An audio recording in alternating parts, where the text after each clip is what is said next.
together this webinar, and I'm actually going to interview Ray Sasser, who's been in the investing world for many, many years. He's been through multiple disasters. And then we also have Louis Palomo, who is also our insurance vendor for Alamo RIA in San Antonio. But he is licensed all over Texas, and so he's going to add some value. So just a quick overview of what our goal is tonight is to kind of talk about perspectives from investors that have tenants and how to work with them and the damaged properties from the hurricane. And then we'll also look at some insurance and things you'll need to do for your insurance. And towards the end of the call, we'll wrap up with some investor opportunities. A couple of things before we do jump in. If you could, it is optional, but we do ask you if you're willing to turn your camera on, that would be a big help. And then, so if you have any questions, please put them in the chat, and we will get to those questions and make sure that all questions are answered. And if needed, we can also unmute you as well. But thank you for being here. We're going to talk about the aftermath and recovery process from Hurricane Beryl, but then also, just so you know, for the future as well. Ray and Louis, thank you guys for being here and sharing your experience. Ray, do you have anything that you want to first start us off with? You actually made a post on Facebook, and we're going to turn that into something, but you made a really good post regarding the recovery process. Yeah, it's kind of with an investor hat on. So like we've been buying property for over 40 years, and a lot of those properties, we bought them as investors, buying them from people who had a major loss, like either a fire loss or a flood loss or a mold loss. And so we've worked a lot with insurance companies throughout the years. And so we've learned a lot from that. And then occasionally we'll have claims over the years.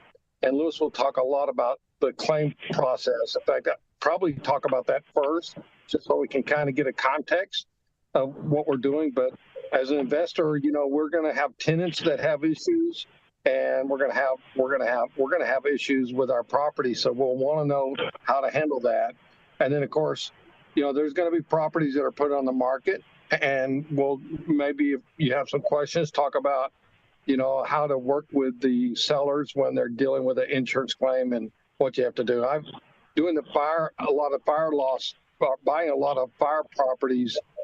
We learned a few shortcuts to kind of take over the claim for the seller, because a lot of times they wanted to get out of it.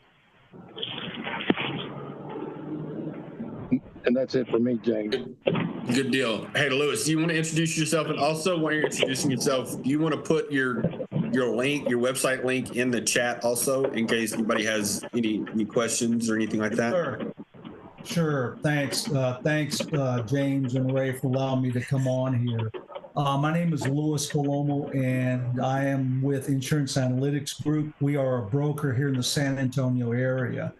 That said, and I discussed this earlier with both James and Ray, just because for the benefit of everybody on this call, we are licensed to do business in the entire state. So what affects you guys in Houston, we see in San Antonio, and we can talk to that. Additionally, we're also licensed in multiple states outside of the state of Texas. But we are a broker.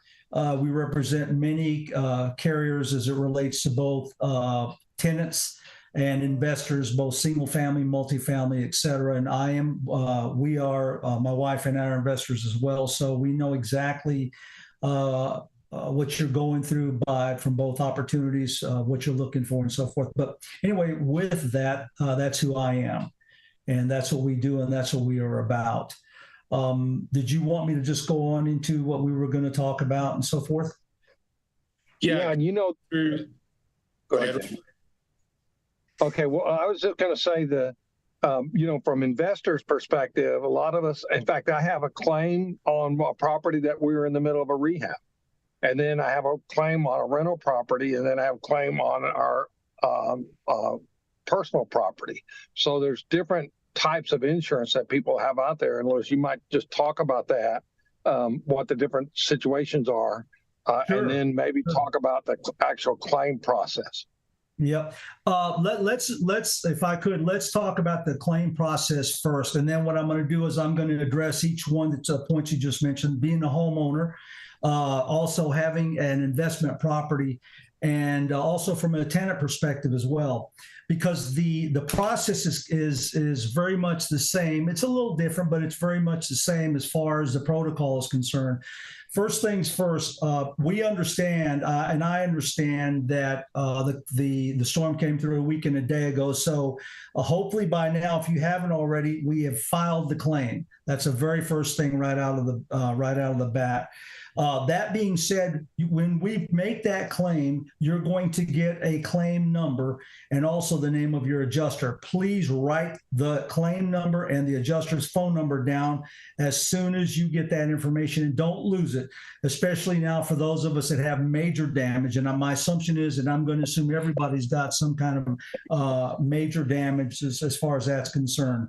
In addition, as a reminder, and I just said this earlier, that process that protocol I just mentioned is applicable to whether you're talking about a claim on your investment property, on whether it's a single family or multifamily. It's going to be the same whether it's your personal home, and it's also going to be the same whether or not you're for your tenants, and or if you're a tenant. That's the same process. One thing I want to make sure of is that everybody understands, if those of us that are owners of our home, our investment property, whatever, it is incumbent and a requirement that all damage that is done is covered. As an example, if we have a roof that's got damage, we got to cover that. If we've got a hole in a wall, we have to fix that or patch it until it gets professionally repaired by our contractor. And here's why, folks. We will be held accountable for any further damage that's occurred because we possibly, as an example, we didn't cover the hole in the roof. And please be aware of that. One thing for sure, take pictures. You want to make sure you have multiple pictures of everything, of all the damage and so forth. If you haven't thought about that, and I would too, also besides pictures, I would walk around and make a video of the damage that's occurred. And this is applicable if we have multiple properties. I would take a video of, whatever, 123 Walnut Avenue. This is the video for that, and have them separate, because they are all going to be looked at as a separate claim for that particular property.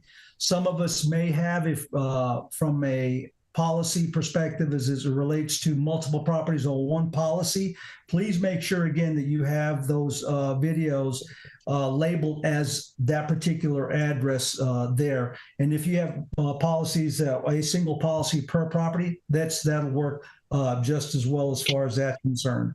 A lot of us, especially homeowners, are going to have to buy stuff. Things like tarps, as an example. Some of us may even have to move from where we are because our home is not livable right now. And or if we have our investment property, our tenants are having to move out of there and we're having to purchase things. Whatever the case may be, as an example, I mentioned just a second ago, the blue tarp, whatever, anything you buy, anything and everything you buy, and I would suggest this on anything you buy, don't even think about it, make yourself a box or someplace you keep all of your receipts. And the reason for that is, and this is specifically for homeowners, okay?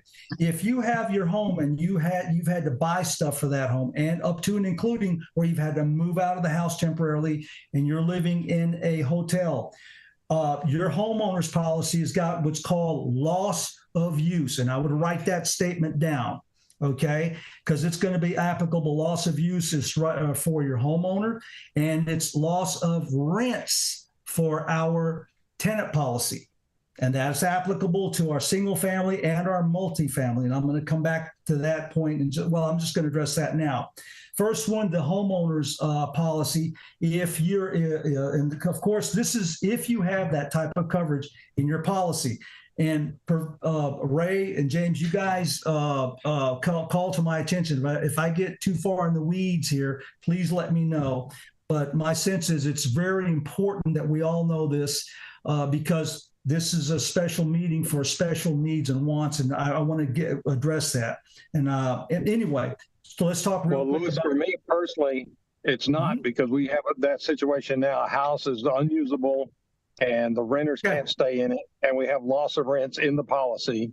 So it's definitely something we want to pay attention to. Great. And I'm glad, and I'm glad you mentioned that because that's got that type of coverage has got to be written in the policy. Around our office, we have a saying, and it holds true, and I think everybody knows this. If it's not written, it's not covered.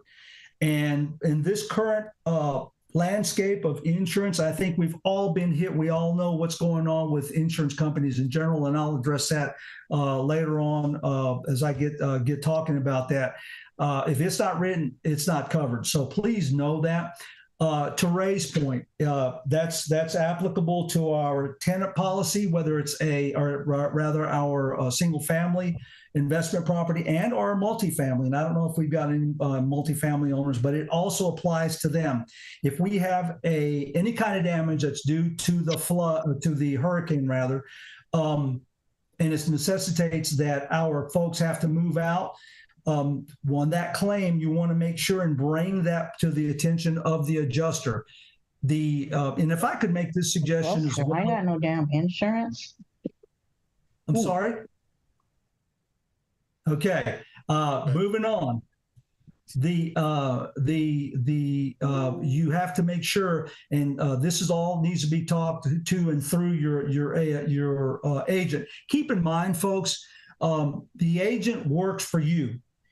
And even though we make that claim and we have the adjuster, do not allow that agent for he or she to pass you on to them and ask you to continue to communicate with the adjuster, although you'll want to do that. But if your sense is they're not moving fast enough, call your agent. That's what you pay them for. But also keeping in mind that there's thousands of you guys there in Houston. So it's going to be a slow process, unfortunately, but like I said, hopefully we'll give you guys some ideas of ways to be able to grease the skids and try and make this situation get itself resolved as soon as possible. So again, addressing the homeowners, similar to Ray just mentioned about loss of rent, your homeowners has the loss of use hopefully written in that policy. Make sure that you ask about that. The loss of rents, as I mentioned, as it relates to your investment properties where we lose our rents, hopefully that's in there as well.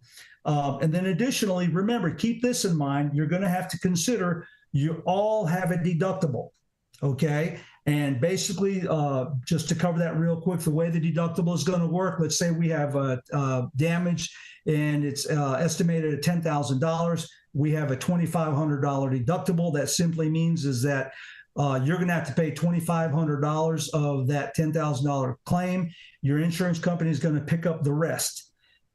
But here's the good news. If we have damage that's $20,000 or whatever greater number that is, your deductible is still that $2,500. So please be prepared for that. And that's applicable to each and every one of our investment properties, okay? And the reason for that is because we're talking about a different address. So please be aware of that. Typically, yes, sir. So a lot of our deductibles are written as a percentage. So will you tell them how they do the calculation? Okay. Yep. That's exactly what I was going to address. So to Ray's point, this is applicable to percentage of deductibles. It's usually written down 1% and or 2%. And let me tell you how that's calculated. If you're looking at your policy, it doesn't matter if it's one of your investment properties or your homeowners, doesn't matter. This is the only place that this is going to be applicable to. This doesn't apply to tenant policies. Under the percentage rule, it's usually 1%, what's called, or the acronym that's used, and please get used to this, is AOP, which stands for all other perils. And then the other one is 2%, usually the way it is, it's for wind hail. And keep in mind, your percentages may not necessarily be 1% or 2%. It may be 2 and 2%, whatever it is. It is written in your policy.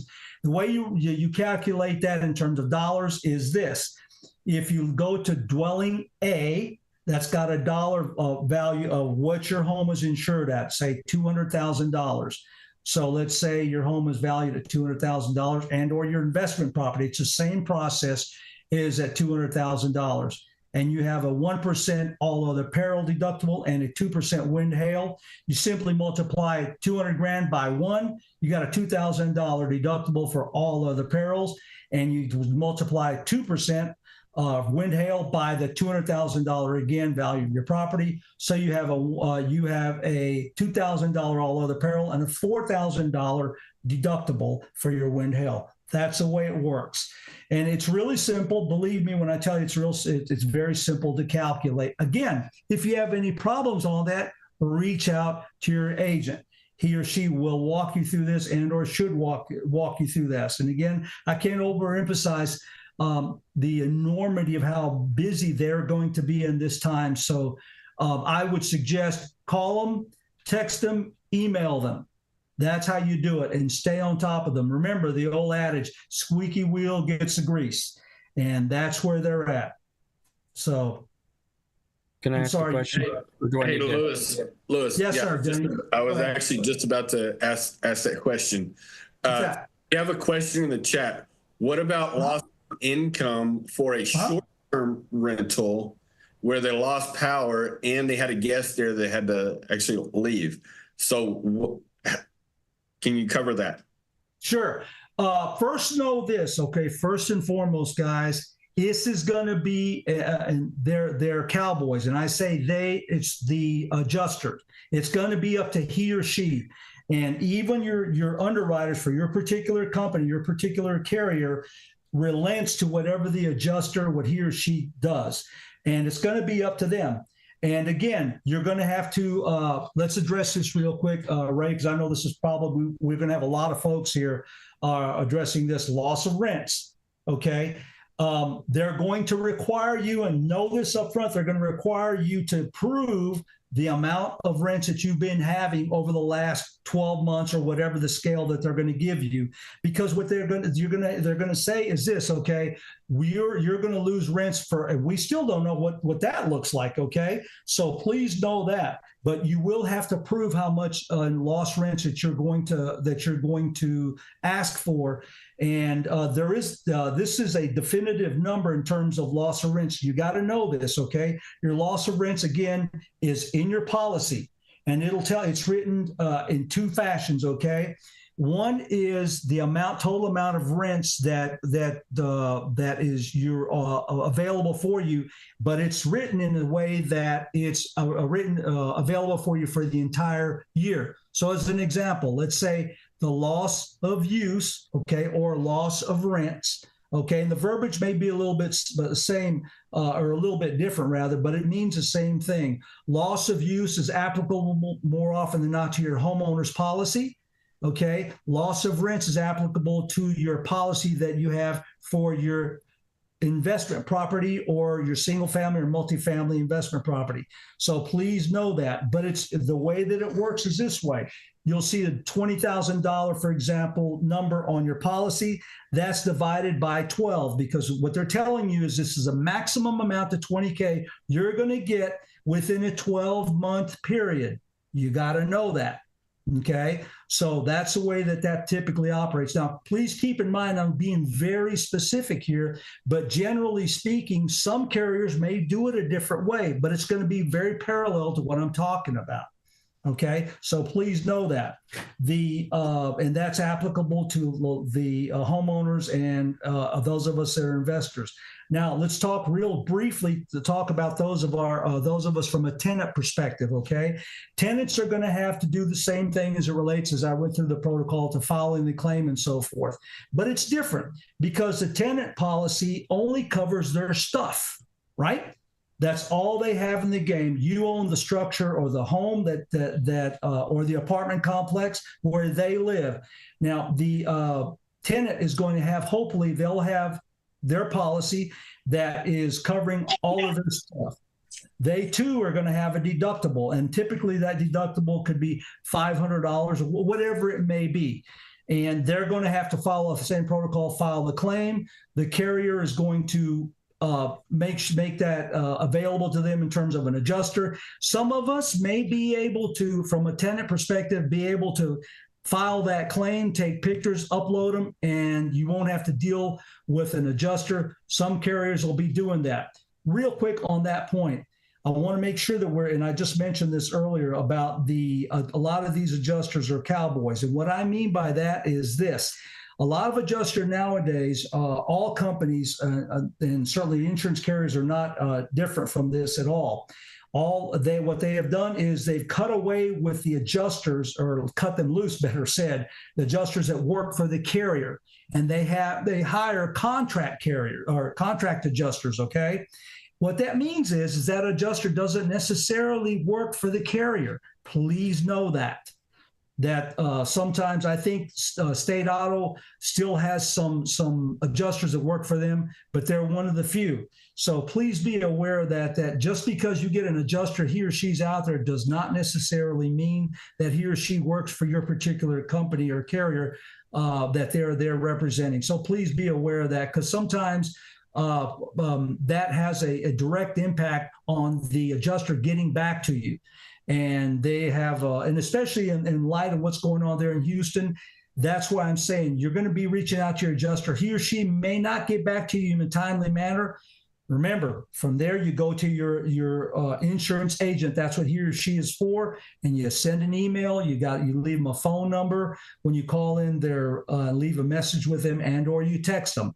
Squeaky wheel again gets the grease there. So again, where I just left off was keeping all of your receipts. I hope that everybody understands that. You want to go through your agent. Then you also want to make sure do not wait on this. Start getting quotes on your damages that have occurred. Here's why. When you file that claim, right, and your adjuster, but how many days it's going to take them to get out there, they're going to get out there. They're going to make it a assessment of the damage there, and then they're going to ask you, have you gotten gotten a bid yet for repairs? And they're going to ask you to get that done. And here's why. They're going to make an assessment or an evaluation of what they think their repair is going to be. You want to make sure and have your own independent bid on the repairs there. And the reason is because you don't want to get caught on the low side of a bid, theirs, and or as an example, let's say they give you a bid for $10,000 and the actual damage done is $15,000. The only way you'll be able to arrive at that number is by having your own independent bid taken from an independent contractor. And I would say this, if it's possible, and I say a big if in quotation marks, get 2 quotes for all of the damage done on your property. And that way you'll have the numbers you're going to arrive at is somewhere in the middle there. Please understand that. Ray, I don't know if you want to mention anything about that, but I've always found we tell all of our customers, don't depend on one quote. You want to get multiple quotes, and especially in this instance, remember, we're talking about either your personal home and or your investment property. So please keep that in mind. You cannot get too many bids on your property for damages. But again, and I keep saying this, we got to be realistic here. There are thousands of claims that are having to be addressed as soon as possible, and they are all in the same boat as you are, which is I can't get I've got a hole, or whatever the case may be. They're equally as important. So anyway, with that so far, does anybody have any comments or questions?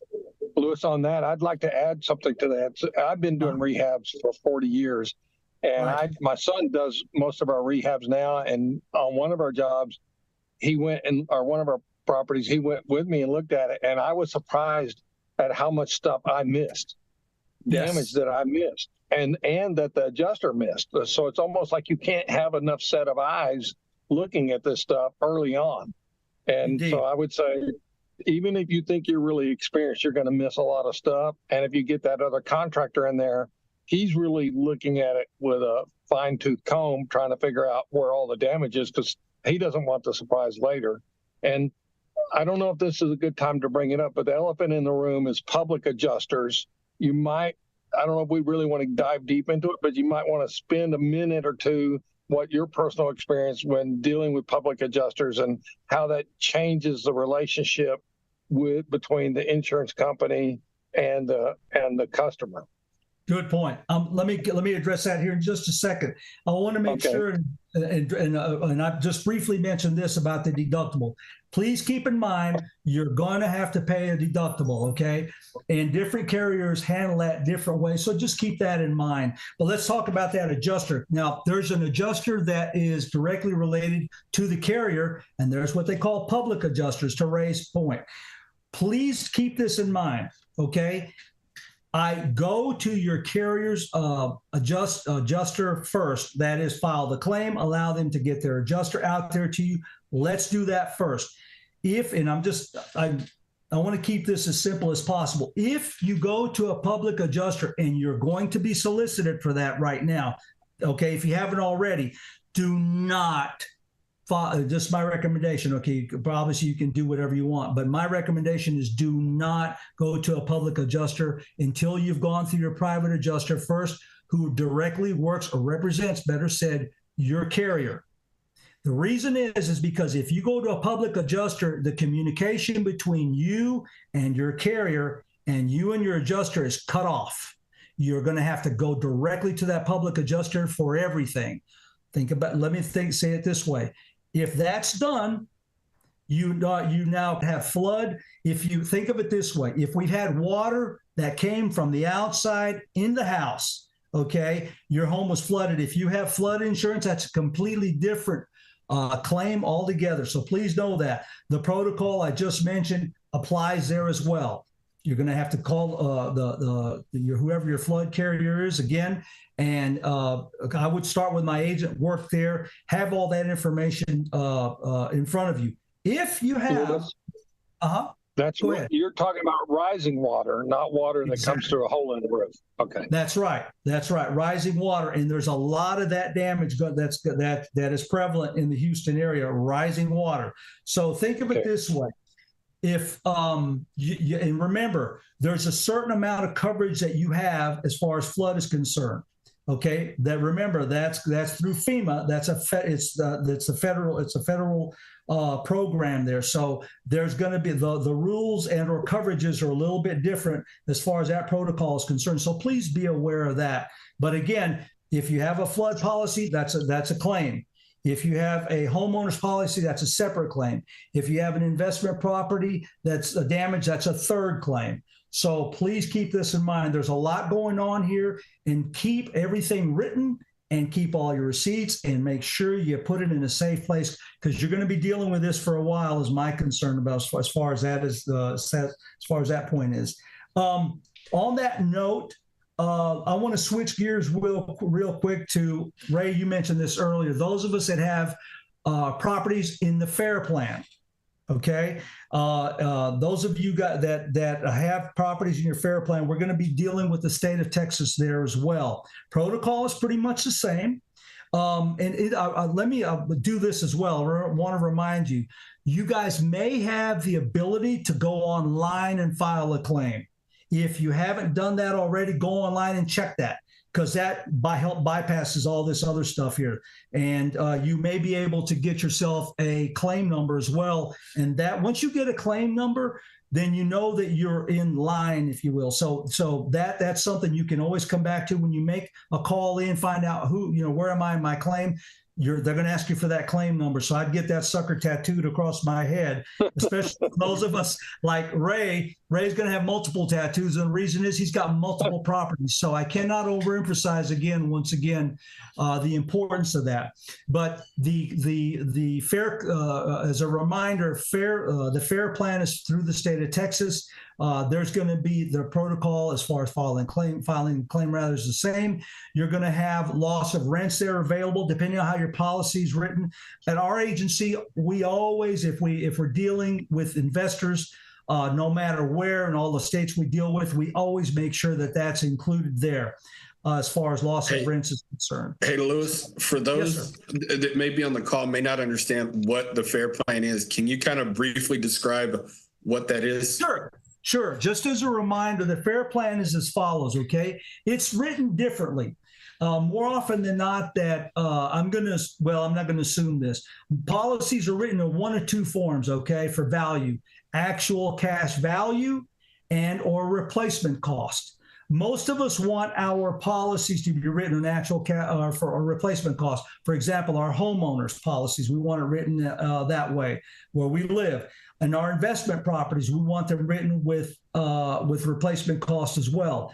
Now, when you start talking as far as FAIR plan is concerned, the value there is more often than not is actual cash value. Some of them are written with replacement cost. But here's the key. The value that was calculated, the value of a property, is usually written in a way where the value is written less than if we wrote it outside of FAIR plan. FAIR plan, just so you guys know, is where we go because we can't get our structure or our home insured anywhere else. A standard carrier, Nationwide, for example, Travelers, the Hartford, all those big name carriers, State Farm, Farmers, Allstate. Nobody will touch it for whatever reason, age, whatever. Then we wind up going to the state of Texas, or FAIR plan as it's known. They will insure it.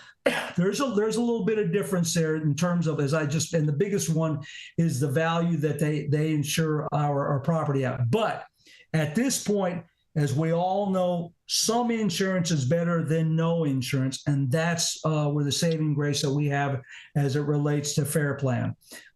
They do have a cap, as I mentioned earlier, so please be aware of that as well. Anyway, and one of the things I could, and Ray brought this point up, and I thought this is a great idea, as far as what our carrier's criteria is, and I just hit on, you know what, let's do this. Are there any questions before I go on to this, because I'm about to shift gears here and go into some other things. Ray, or anybody else on the call, as an example? Yeah, got some in the chat there. Okay. And I've got 6 or 7 questions too, Lewis. Okay, very good. Go ahead. Whoever's first. All right, so I'll just read the questions in the chat. One, are there any tips for meeting with adjusters to hopefully, get the outcome that you want? And then the second part to that question is the person asking this question was saying that they were told that there's a desktop adjuster and a field adjuster. That's correct. Those. Yes. Okay. Let's address this first. And I thought about this earlier. Remember, we were talking about, Ray mentioned this, about more than one set of eyes in a home. When him and his son were looking at it, his son picked up some things we missed. That's why I mentioned to you guys earlier, take videos, though the video doesn't miss anything. Okay? They won't miss anything. So that's why it's so important. Pictures are important, but I think there's value add as far as videos are concerned. And I'll tell you why. I've used those, loaded them up in YouTube and sent them to the carrier. And in this instance, if you can and I would be proactive in this, folks, and I would say, I have videos of the property. Can I send it to you? Before they get out there, and let them say yes or no. But, if you're thinking outside of the box, trying to get in front of this thing, because keep in mind, we got thousands of people in front of us. That's the reality. And we know that if we can get in front of this by way of making it as easy as possible, we have the hard copy, or what's the term that they use? They gave you the hard desk adjuster, and then they have the field adjuster. Is that right? Yeah. Desktop adjuster and field adjuster. Okay. Here's the difference. Desktop adjuster is somebody sitting on the other end of the phone, and they'll take all the information, and they may ask if you also mention, I have a video of what I'm talking about this claim. Is there they are able to make a decision and say, hey, look, based on what I've seen in this video and what you're showing me and your policy, I'm going to cut a check for X right now. Possible. Maybe even probable, but that's one thing. The field adjuster, on the other hand, is the woman or guy that gets out there, and they're in the field. They're checking your property out. right away, you already know what the disconnect is or the disadvantage there is. They're got to fit you in line with 1,000 other people in one day. Okay, so that's a lot of these folks, a lot of these carriers, rather, have set these desktop adjusters, making it where they're making it easier for you, and that's, you got to call them and find out and get that 800 number. Again, folks, be proactive, and this is your investment. Nobody cares about it like you do. And you got to get out there and get in front of this thing as quick as possible. That's why I come back to the videos and pictures and so forth. But anyway, that's where we are with that. Next question. Good deal. Ray? Okay, so, and these are in no particular order. Fences, how are fences handled? I'm sorry, fences? Yes. Okay, fences are handled pretty easy, okay? If the fence is connected to your home, okay, it's covered. All right, now, please keep in mind, folks, I don't know who your carrier is. I don't know how the policy was written, and the quality of agent that you have will come. You're going to find out right now how your policy was written. But more often than not, if that fence is if that fence, better said, is connected to your property, it's going to be insured. Now, that said, let's say, for example, it's not connected to the property. Make sure you ask if it's covered. Make sure that you include it in there. Here's what I'm saying. Have your adjuster or your carrier tell you no. Don't assume anything. The assumption going in is everything is covered. That's where I come. Okay, we had a tree fall down in our backyard, and it did probably $3,000 to $5,000 damage on the house next door. How is that handled? Okay, that's tricky. I'm gonna be frank with you. That's real tricky, and here's why. If for example, you receive a certified letter from your neighbor and telling them that they were concerned about your tree, you're on the hook for that. Okay. Right. If however you did not, and that was never stated as a concern on their end, that's their loss on their insurance.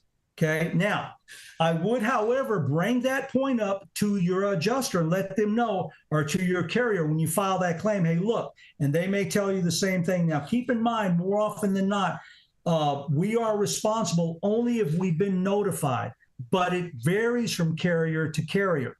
Okay. But the standard answer from our office is exactly what I just described. If we didn't get a certified letter saying that, hey, we've got a real concern about that tree and there's a loss, usually you're fine. But some carriers will say, and I'll tell you, and Nationwide was great about this. They would, even if our insured had not received this letter I was just mentioning, they would cover it.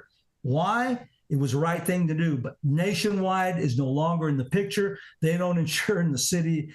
They're not insuring the state of Texas right now, to be frank with you. The criteria, and I'm going to address this, and I think James mentioned this and Ray both, about the criteria for carriers, what they're using to cover homeowners, just regular homeowners, and or investment properties changed significantly.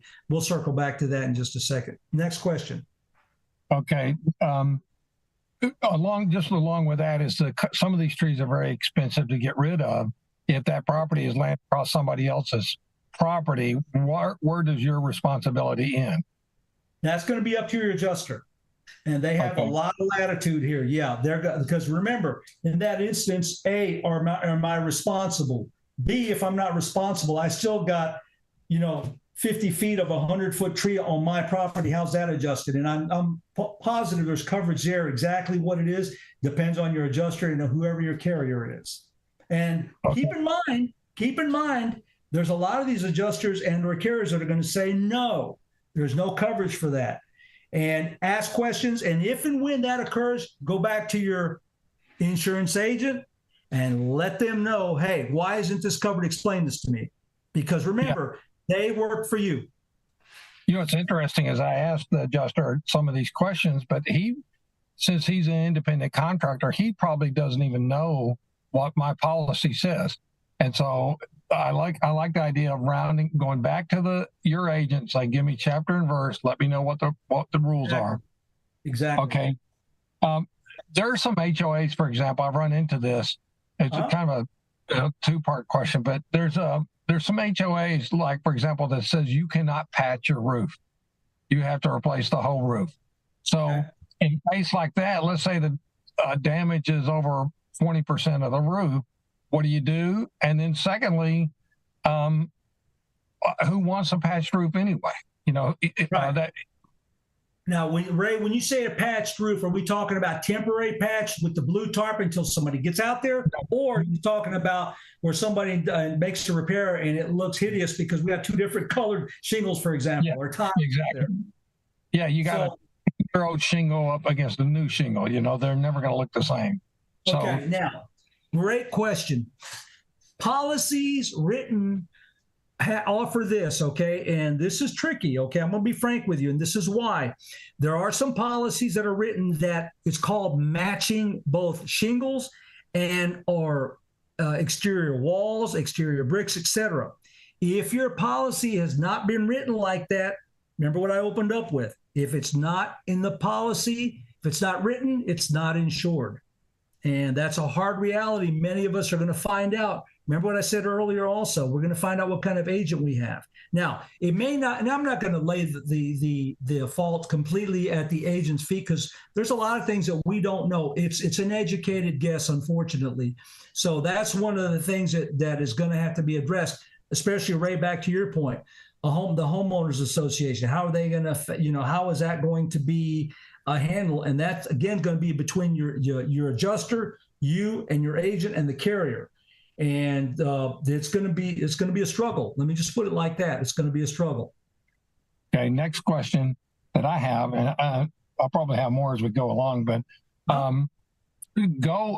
maybe talk about how the money flows from the mortgage, from the insurance company to the person that's getting the repairs done, and also look at it as it also put in context with or without a mortgage company and how they play the game. And then also, how does depreciation work in that claim? Okay, great questions. Okay, you may have to, because you had multiple questions. It was more than two, sir. Anyway. Okay, here's the way it works, okay? And please keep this in mind. There is a number, it's a finite number we're arrived at as far as damages are concerned. All right, let's say it's $20,000. You get the contractor.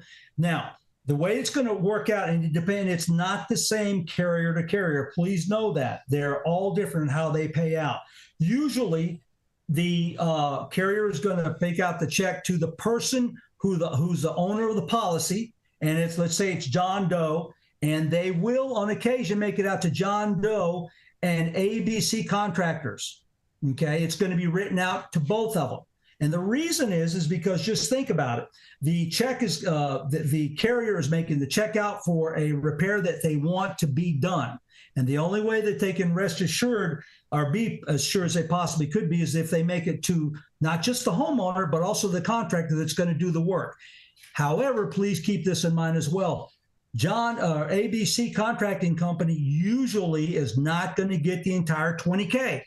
They're going to be, it's going to be given out in draws. Okay, the end will be the $20K, but it's going to be given out in draws when the work is done. They get a quarter of it done, they're going to get $5,000. They get half of it done, they get an additional $5,000. So please remember that, keep that in mind.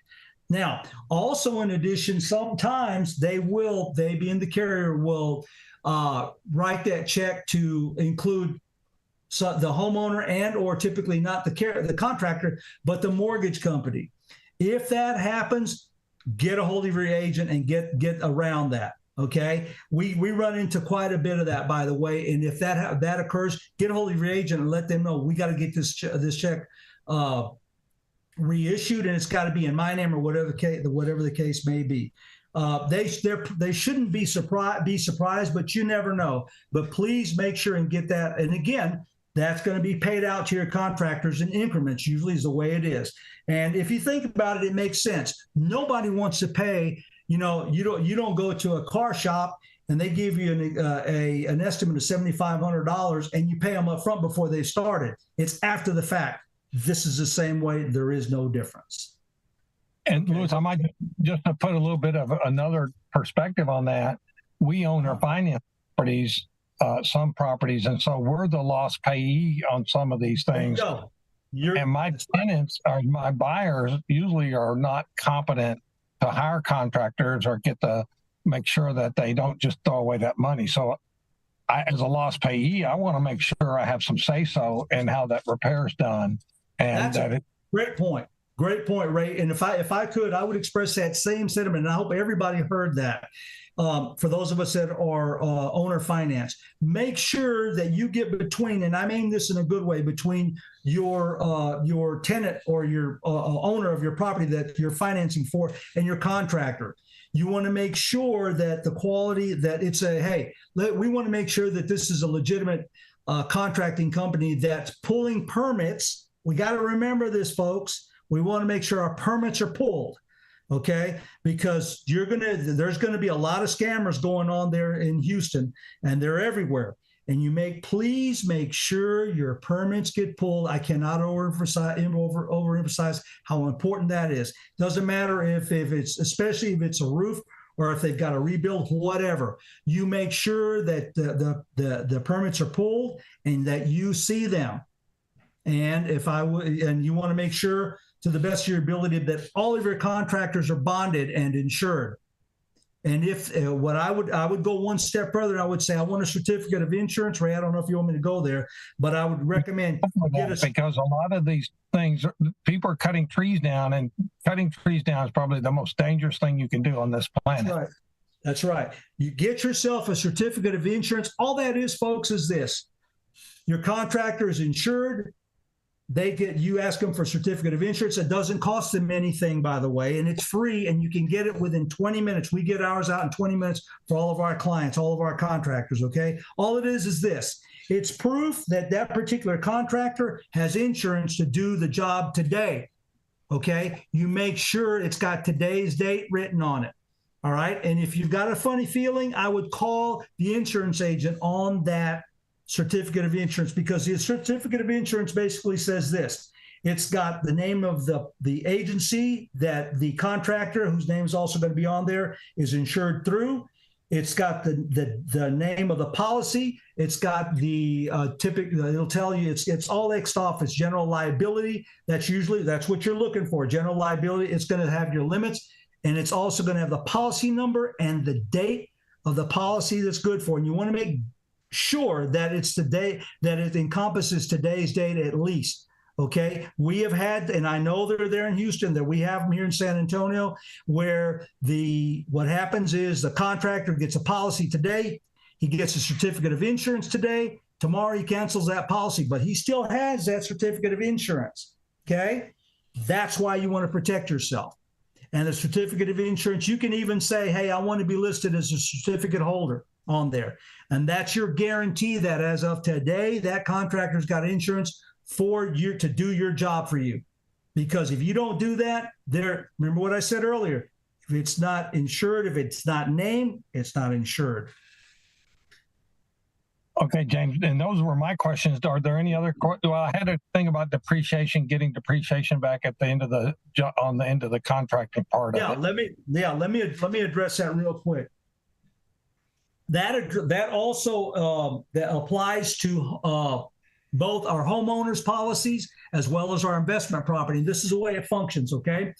If you have a policy, especially an older one, that has just been renewing over the years, it starts out with replacement cost, depending again on the age of the roof, replacement cost on that roof. However, they at a 15-year time frame, depending on who your policy is written through, it may be 20, but usually it's 15 years. It transitions on that roof from replacement cost to ACV, or actual cash value. Okay, and what that means basically is this: if the roof has been trashed because of the hurricane and it's 16 years old and originally it was valued at $20,000, they're going to take a look at that, and it's like you're not going to get 20K, you're probably going to get 10K or 5K or 8K, depending on your adjuster and how they calculate that. So please be aware of that. And when they start talking about that my job here tonight is to make you guys aware of it to the best of my ability to everything that we talk about. anyway, that's the way that works. James, are there other questions out there? And if you're listening, if you have questions, let's put them in the chat and let's get them answered.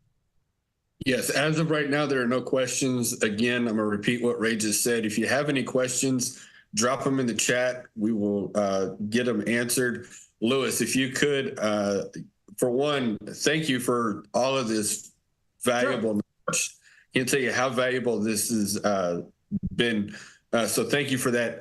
But I do want you to put your information in the chat, your website or your email in the chat so that they know to get in touch with you if they need to.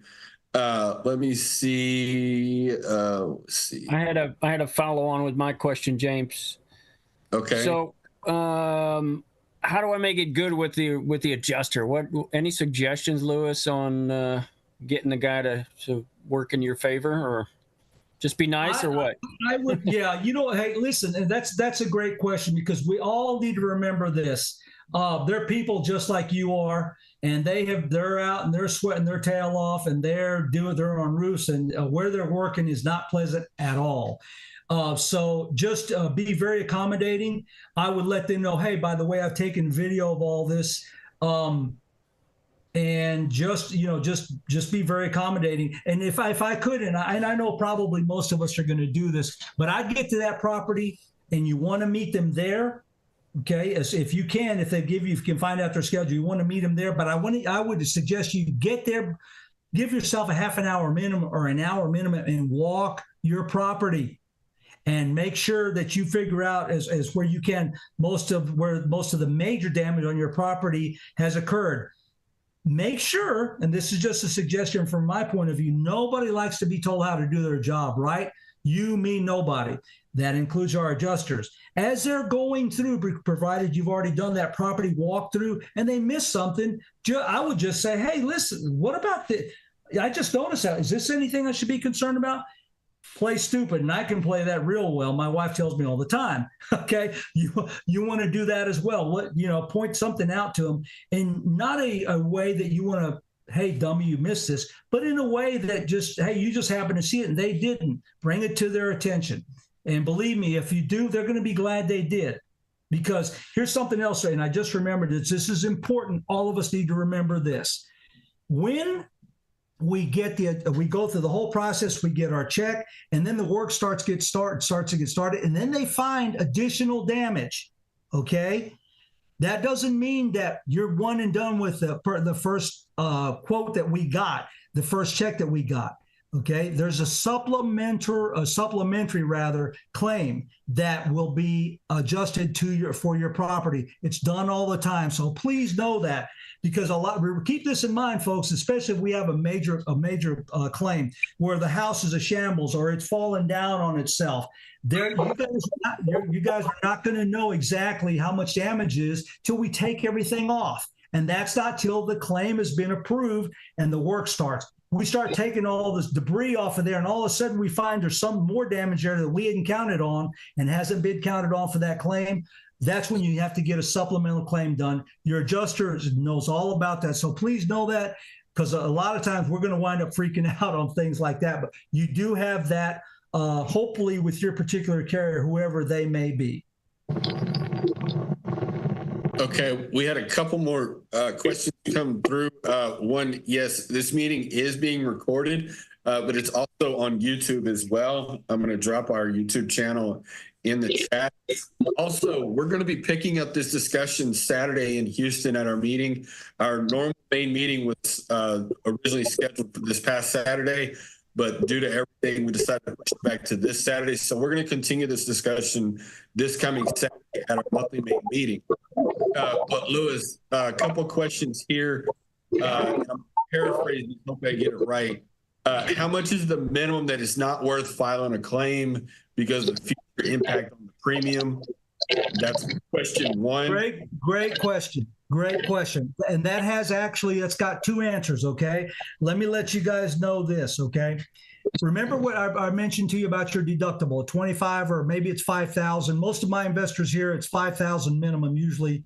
A lot of them, well, different point, but it's $5,000. If your claim is 10 grand and we have a $5,000 deductible, you're going to have to make a decision.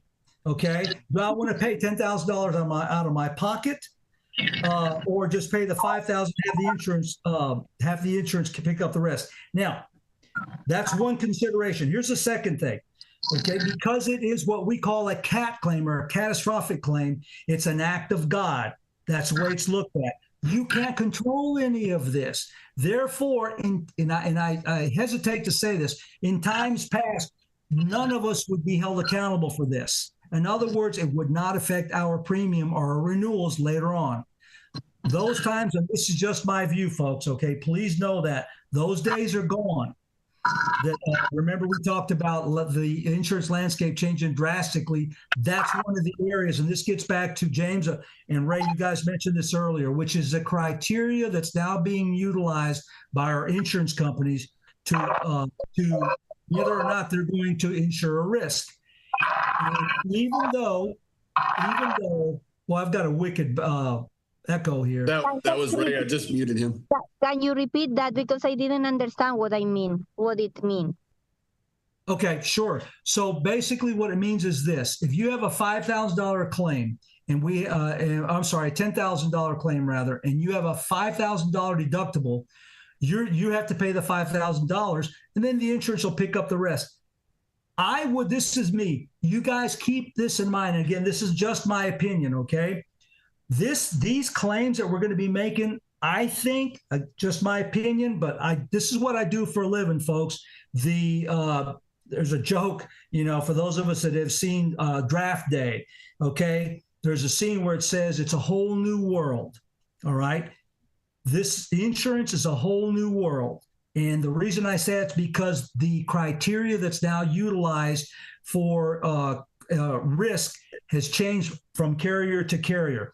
I say that to say this: if you have a $10,000 claim, let me put it to you like this: if I have a $10,000 claim and I have a $5,000 deductible, I'm paying the claim.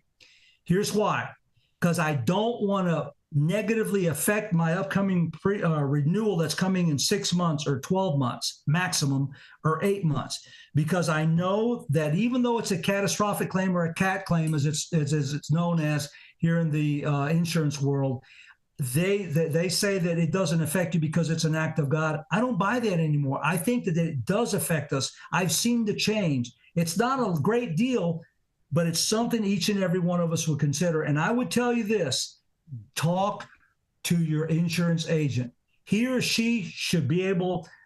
We do this all day long for investors. Again, we are investors as well, and we make the call. We consult with them, and we lay it on the table. And ultimately, at the end of the day, you need to make the call for yourself, because keep in mind, the claims that we make now or don't make are going to affect us in our renewal. I don't care what they say. I'm seeing it now. Okay, it may not nearly be as great as if you had a claim that was preventable. Okay, and that's the way they look at it. But in this instance, carriers are looking at it as a catastrophic claim, meaning an act of God that we couldn't control at all. So are you saying just ask your agent if this is going to make my rate go up next year? You could, but they're not going to be able to tell you yes or no. They can't. Yeah, they don't know. Okay. No, well, they can't, because here's why. Are you? And this is how I answer that question. It's real simple. Are we going to have another claim of that particular property within now and when renewal happens? You have no idea, right? We don't know. Yeah. Maybe it catches tree falls on it, like what Ray had. Ray was kind enough to one of his properties to fall on their neighbor, or something along those lines. So please keep that in mind. Some of them don't want to tell you.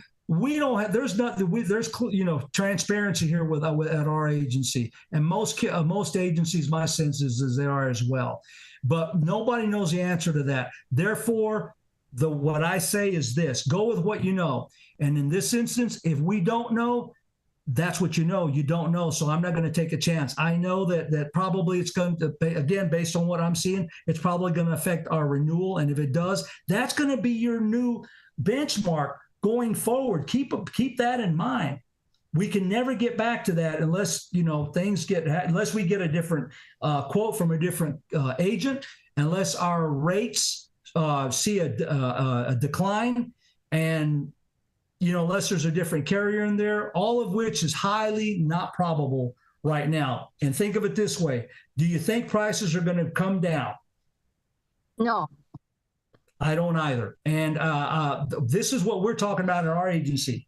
And this is right, and this is reality. Okay, we talk about this almost every day, and that's this: there's going to be a new norm as far as insurance is concerned, and that applies to your home, your own automobile, your investment properties.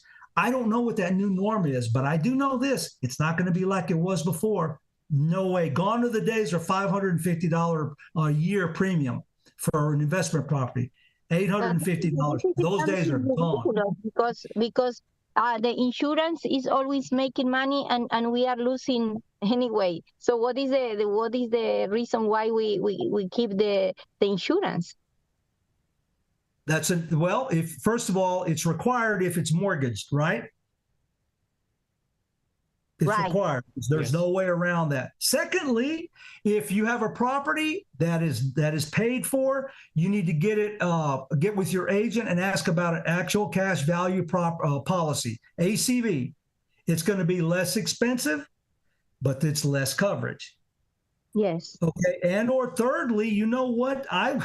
The biggest you can get what they call a fire policy. They're very inexpensive. It just covers your home for fire. Okay, and then the other thing, if you get a policy like that, they're a lot less expensive. Okay, but What is the name? I'm sorry. What is the name of the policy? Oh, it's called a fire policy. You just want a fire policy. Yeah, and the thing of it is those of us that are investors, we wind up self-insuring is the term. And all I mean by that is, and I would encourage everybody, save your money on your individual properties for a rainy day, because it's not a question of if, it's a question of when that claim is going to occur. If you're self-insuring, okay, this is only applicable if we own those properties. But if we have a mortgage, we don't have a choice.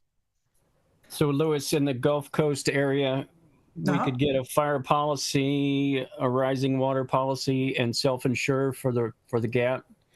You should be able to do that. Yeah, your agent. Yeah, that's what I would. And that do. would save a bunch of money, I think, that way. Yeah, Ray, it are will you save doing a lot anything of like money. that? Ray, are you doing sorry? that? Oh, sorry. Right. You're muted, Ray. You're on mute. Yeah, each property we do a little bit differently. So it just Exactly. depends on the property.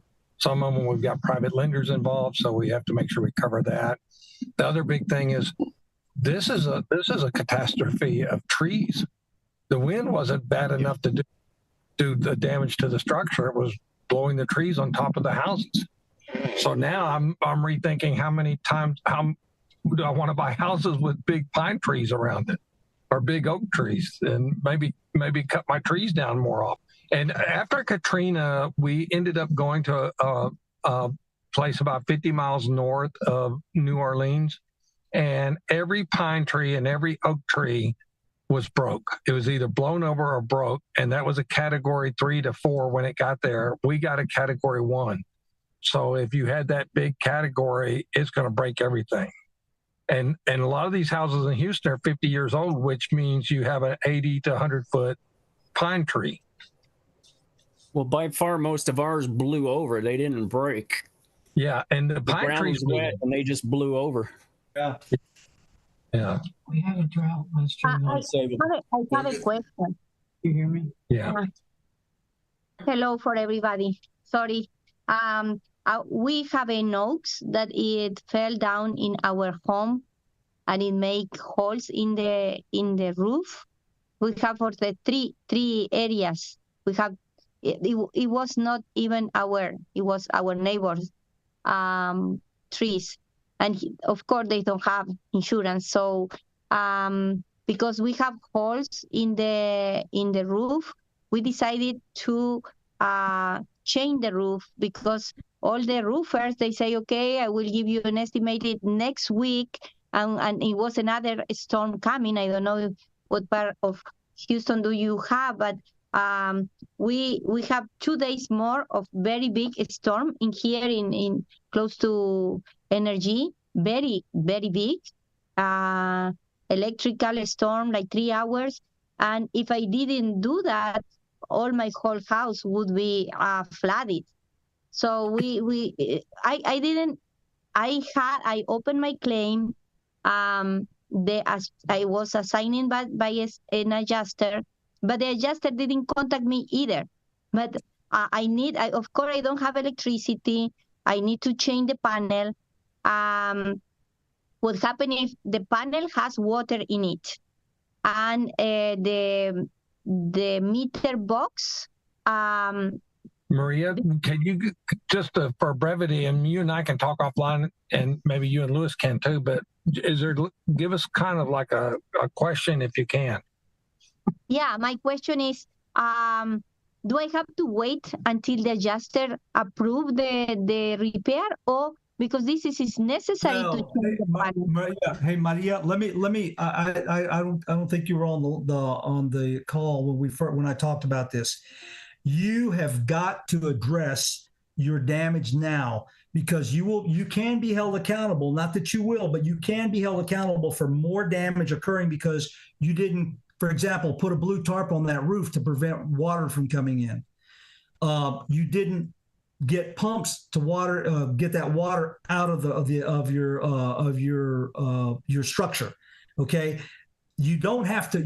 As a matter of fact, do not wait. And I remember, and I said this earlier. Don't wait to do the obvious that needs to be done. What's the obvious? Well, I got a hole in my roof. You got to cover that. We don't want any more damage occurring. If we have water sitting in a room or a home, we got to get rid of it if we can. And here's a big caveat, because remember, a lot of these pumps are out. We can't get to them because nobody has them. Okay, so if I could on that particular point, make sure and write down where you went, because the carrier, or the adjuster rather, could ask you, well, all these walls have to be replaced because you didn't pull water out of here, and that's damage that could have been prevented. Yeah, that's right, but I went to Lowe's, Home Depot, I went to the pawn shops, I went to nobody had pumps. I didn't, there was nothing I could do. Protect yourself, but also understand you're responsible for your property to prevent any further damage. And Maria, if I could, you need to get a hold of your agent and light them up. You email them, you call them, you record, you do everything. And then I would also call your carrier as well. Where's my adjuster? Where's my this? Where's my that? Whatever. I don't care. You light them up, because remember, that agent works for you. Let's make them prove themselves. That's how you do it. I sent them the messages, but he didn't answer me. They assigned me an adjuster, but he didn't contact me. He didn't answer my phone. So I don't know where to put the pictures. I have a lot of pictures. Call your agent. Yeah, I sent the picture to my agent. Yes. Call your agent. Maria, everybody's calling them. I mean, we had a lady in our office basically just kept calling them nonstop all day long and didn't even get a hold of them the first day. So, James, are there any more questions? No, that's it. I was just about to say we're a little over an hour in already. I wanted to see if there was anything other specifically you wanted to cover before we got off. I did want to remind everybody again, and I'll go grab the link and put it in the chat. But again, we're going to continue this conversation Saturday. But Ray, what I'd like to add to that is, like, I want this is a really, Louis did fantastic, and I'd like to just shut this module down. So because it's going to be recorded, and this is going to be great for anybody that wasn't here to listen to it, and we'll send out the email. And then on Saturday, we delayed our meeting by a week so everybody could get their power back on. Saturday, we'll talk about it from some of the things we need to be doing with our tenants. Hopefully we'll have our landlording attorney up there. We'll talk about rehabbing and stuff. Let's just cover all that Saturday.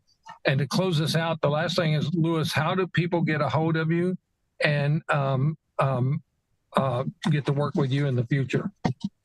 I just got this figured out. I just put it on my chat. That's our website. link, or it's real simple, insuriiag.com. And just, you can contact us there. You know what? I can also put on our phone number. But remember, yeah, like I said, you know, we're here to help you guys any way we can. We've been doing this a long time, and we're, like I said, we're investors as well. But I cannot overemphasize for you guys, please give your insurance agent a call and let's make them work for us. Because remember, all these premium dollars we've been paying in all these years and so forth, and I'm sure you guys are like us. And remember, Ray, James, me, we're all homeowners. We all have our investment properties, so we all have a vested interest in this. So we don't know it all in our agency, and I would never tell you that we know it all, but we know a lot about this. And Ray, I like what you said earlier when you were talking about your son. We have many sets of eyes looking at all these things. We discuss every one of our clients individually, because you're not the same. It's that, you know, one size doesn't fit all. Ray said this earlier. He's got policies that are different, and for different reasons. He's got, you know, private investors and so forth. So I just say that to say this. That's what we specialize at. We specialize at, you know, single family, multifamily homeowners. But with that, I'm going to put my phone number on here, and I can't write and chew gum at the same time. So I'm going to put our phone number here in just a second. But I did want to say this, and it's one of the realities that was brought up earlier by Ray, and that was the criteria. As I mentioned, I'd circle back to it. The criteria that's being used now by insurance companies as far as it goes to insuring homes on the Gulf Coast or just in the state of Texas. Insurance companies have been losing big money for years, and there's a number of reasons why. And I know sometimes we think that they're making money, and there's some parts of the country they are. Other parts of the country they've been losing money for years. So what that's necessitated is, we all know they've been drawing back, which has increased our premiums on our homeowners and our auto insurance and our investment properties, our dwelling fire policies and so forth. Also, what they're doing is they have, I can think of a number of companies that are now tiering, if you will, the state of Texas by counties from the Gulf Coast. They're going back to what they're calling it tier 1, tier 2, tier 3. Companies are the options that we had earlier as far as being able to have our options for insurance, for our investment properties, heck, our homes and all that are getting fewer and fewer. And that does not bode well for us. So I just tell you that because it's bad, and I don't know if we've reached the ceiling in terms of how bad it's going to be. And I hate to tell you that, but you need to be aware of that. Lewis, are those tiers public information? I'm sorry? Yeah. Are those tiers public? Yeah. If you call our office, we'll be more than happy to get it to you. So, yeah. Anyway, I just posted our phone number there as well. It's underneath our web address as well. So I'm not real proficient at this, so you guys got to forgive me. I meant it. Good deal. We'll give everybody a minute. Check the chat. There's Lewis's website. There's Lewis's phone number. And then we'll also be posting it in the comments. And of course, this will also go out on email as well. We'll put everything on YouTube also. But again, thank you, Lewis. You knocked it out of the park. I know we all got great value out of this.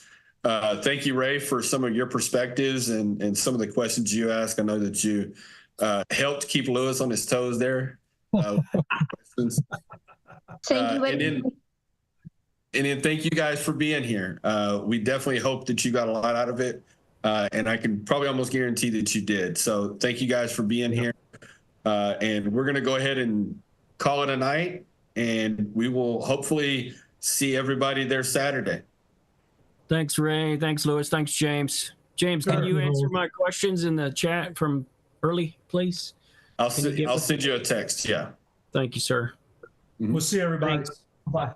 Bye. Thank you very much. See you soon.